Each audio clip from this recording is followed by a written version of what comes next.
Hi, I'm Mark, and this is Subliteral Network. I make art and comics, and thanks for watching. Remember to hit like and subscribe and to leave your feedback in the comments. I post art daily, 5 days a week, on Instagram, Facebook, and Twitter, and this is a roundup of that work in case you missed it, with a little more detailed description added. You can read my Una the Cave Bunny comics free at radiocomics.com, and please visit my Patreon page if you'd like to support my work. All these links are in my description and bio, and please watch till the end so you don't miss anything. In the second Incredibles movie, they did kind of a reworking of Elastigirl. She got a new costume and a motorcycle, and I really wanted to do a picture of her. And here you can, I'll do, my drawing first. I'll sketch it in and I'll start drawing, but you can see here that I'm using templates to kind of do the mechanical shapes. I liked it because she had the new costume and the motorcycle, and I swear that they were working on her figure to make her kind of a lot more voluptuous and round looking. I did the initial sketch, and here you can see I'm using templates to kind of make the mechanical shapes and just kind of accurize. So I'm refining some of the pencil work here, doing the final work on that just before I start inking. I like to go in and hit some of the ruled lines first just to contain the picture. It's sort of a combination of ruled lines and curved lines that get the kind of balance that I like, that I'm looking for in the final version of the piece. Usually I'll try to go in and define the large shapes first. I'll get the line work going on that, which, well, it helps to kind of get the drawing, start getting a larger view of the drawing. Once you start working on the main lines, it's easier to start considering where the smaller lines are going to be. Where I'm going to start inking on the smaller lines. I'm working with a pen, so I have to kind of work the line weights to get a little variety in them and some kind of snap and crispness to the line work that I'm doing. I used to use a brush to ink a lot more, and I still do if I'm working on kind of a larger drawing. I don't know what exactly happened. Sometimes when I start erasing the pencil lines, some of those India inks just come right off, and you end up with a kind of a gray ink line. Didn't like that too much for the kind of work that I'm doing now, so I just started imitating brushwork with a pen.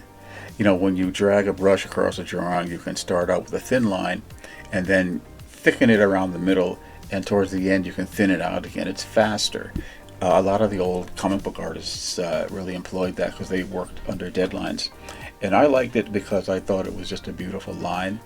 But time just changed, I guess. I started realizing that a lot of cartoonists use pens because it gives you, it's a little bit of a learning curve to ink with a brush. So I understand why people don't do it, but it's a very useful technique and skill to have, because first of all, it will speed up your work when you get decent at it, and yeah, it's just an elegant way to draw. Plus, it's pretty economical. You buy a bottle of ink and a brush, and you're not constantly running out of ink. And you know, these pens run out, and then you have to kind of retrain the tip to get to.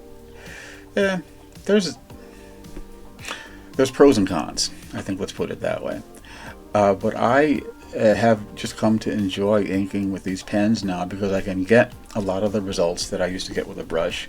The ink in the pens dries faster than it does out of pen tips and brushes with India ink. So, like I said, there are pros and cons. You can see when I'm inking, it isn't just a flat line put around things. It's, here I am, I'm using a template here again, just to give me that sharp mechanical curve. Trying to do that by hand, I mean, it can be done, but why spend the time when it is just a straight line?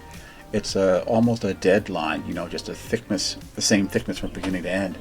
Not quite a dead line, but using templates and French curves, which is what I'm using here, is just a way to get the work done fast, crisp, and serving the needs of what it is that you're rendering. You know, not everything is getting the same kind of line.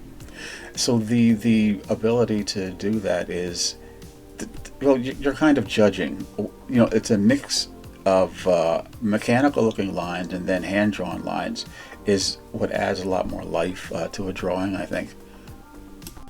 You'll also see that I'm not just outlining things.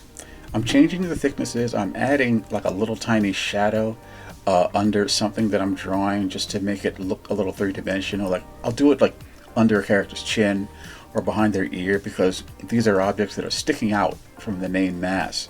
And sometimes that little tick of black, like you see it under a chin, is just something that makes the object that you're drawing, the part of the drawing, stand out a little more. It's not really a light source or anything like that, but it's just one of those cartoonist techniques. Maybe you could call it a cheat. We just do stuff to make it work, and some of it is aesthetically pleasing to do all the time, to make your drawing, again, not just be something that's a collection of lines, but to look as if you're describing a three-dimensional object. You know, it's an illusion, but these are the things you do to make the illusion work. So, well, it's a mix of stuff. It's not about what is correct all the time. It's about what looks good to the eye.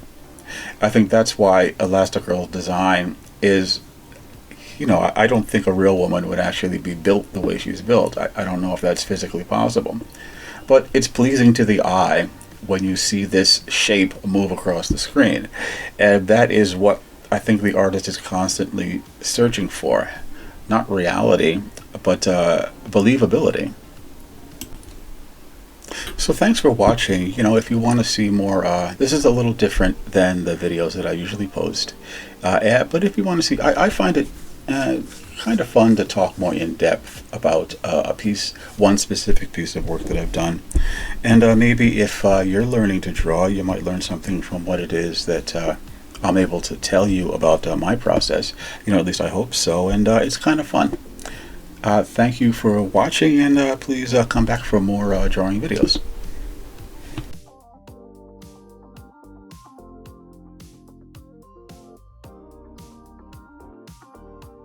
I'd like to thank you, my subscribers, and especially my new subscribers.